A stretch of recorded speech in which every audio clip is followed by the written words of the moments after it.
औज़ुबिल्लाहिमिनश्शैतानिर्रजीम बिस्मिल्लाहिर्रहमानिर्रहीम।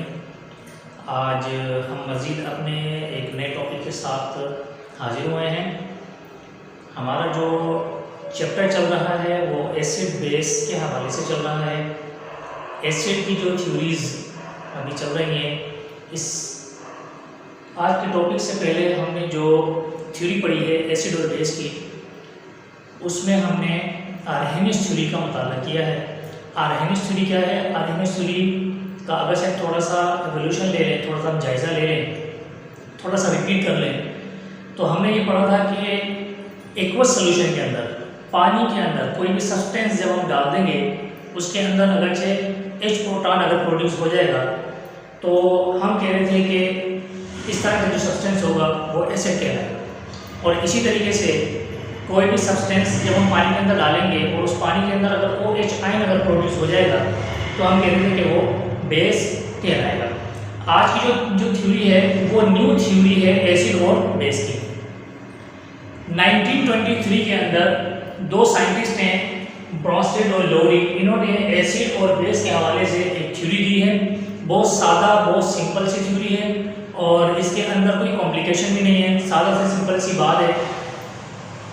वो सादा से सिंपल सी बात क्या है?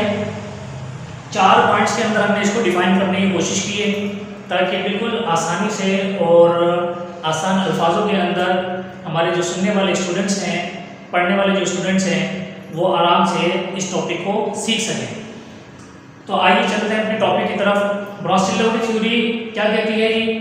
ब्रॉन्स्टेड-लोरी थ्योरी कहती है एनी सब्सटेंस, कोई भी substance behaves as an acid, कोई भी सब्सटेंस एसिड की तरह बिहेव करेगा। कब करेगा?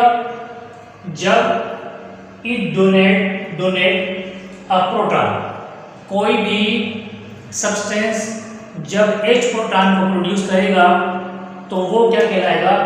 वो एसिड कहलाएगा। किस तरीके से एसिड कहलाएगा? हम कह रहे हैं कि ये हाइड्रोजन है और हाइड्रोजन के पास एक प्रोटॉन होता है, न्यूट्रॉन 0 होता है और इलेक्ट्रॉन की तादाद 1 होती है। जब भी कोई भी हाइड्रोजन जब इलेक्ट्रॉन दे देगा, डोनेट कर देगा, तो पीछे जो हाइड्रोजन बचेगा उसको आप H प्रोटॉन कहेंगे, यानी हाइड्रोजन प्रोटॉन कहेंगे।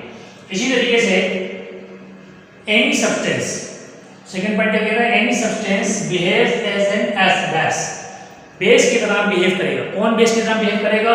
कोई भी सब्सटेंस जो एक्सेप्ट करेगा H प्रोटॉन। कोई भी जब सब्सटेंस होगा और वो सब्सटेंस क्या करेगा? हाइड्रोजन प्रोटॉन जब एक्सेप्ट करेगा तो वो क्या कहलाएगा? वो बेस कहलाएगा। तो हम कह रहे हैं कि हाइड्रोजन प्रोटॉन जो डोनेट करेगा वो एसिड कहलाएगा और H प्रोटॉन जो एक्सेप्ट करेगा वो बेस कहलाएगा।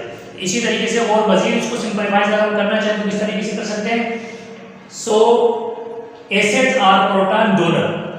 एसिड है, उनकी पहचान क्या होगी? एसिड की पहचान होगी वो ये होगी कि वो H प्रोटॉन को हमेशा देंगे, यानी वो डोनर कहलाएंगे। इसी तरीके से बेस की हम किस तरीके से डेफिनेशन कर सकते हैं? बेस कौन से सब्सटेंस कहलाएंगे? ऐसे सब्सटेंस जो H प्रोटॉन को क्या करेंगे?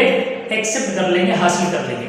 तो जो देने वाले होंगे वो डोनर कहलाएंगे और जो प्रोटॉन एक्सेप्टर होंगे वो बेस कहलाएंगे। इसी थ्योरी को हम एग्जाम्पल के अंदर, केमिकल रिएक्शन के अंदर किस तरीके से जाहिर करेंगे? हमें पता है कि हाइड्रोक्लोरिक एसिड HCl क्या है? ये एक एसिड है। और इसी तरीके से वैसे तो H2O न्यूट्रल फॉर्म के अंदर है, लेकिन जब HCl से केमिकल रिएक्शन करता है तो ये अपनी जो प्रॉपर्टी शो करता है वो बेसिक प्रॉपर्टी शो करता है। तो अब होगा क्या कि जब हाइड्रोक्लोरिक एसिड के अंदर से जो हाइड्रोजन है वो डोनेट करेगा वाटर को, तो ये हो जाएगा जी H3O, जिसको आप कहते हैं हाइड्रोनियम आयन। ठीक है जी। तो यहाँ पर ये H डोनेट कर रहा है, इसलिए ये एसिड कहला रहा है, और वाटर ये H प्रोटॉन क्या करेगा?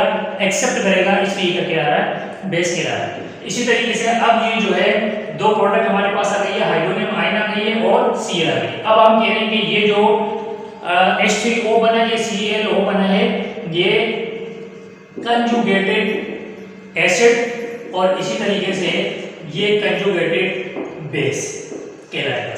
नेक्स्ट हमारी जो क्लास होगी उसके अंदर हम कोशिश करेंगे कि कंजुगेट एसिड और कंजुगेट बेस को हम समझाने की कोशिश करेंगे अपने उस स्टूडेंट्स को। होप दैट ये टॉपिक आपको समझ आया होगा। चैनल को सब्सक्राइब कीजिएगा। Thank you very much.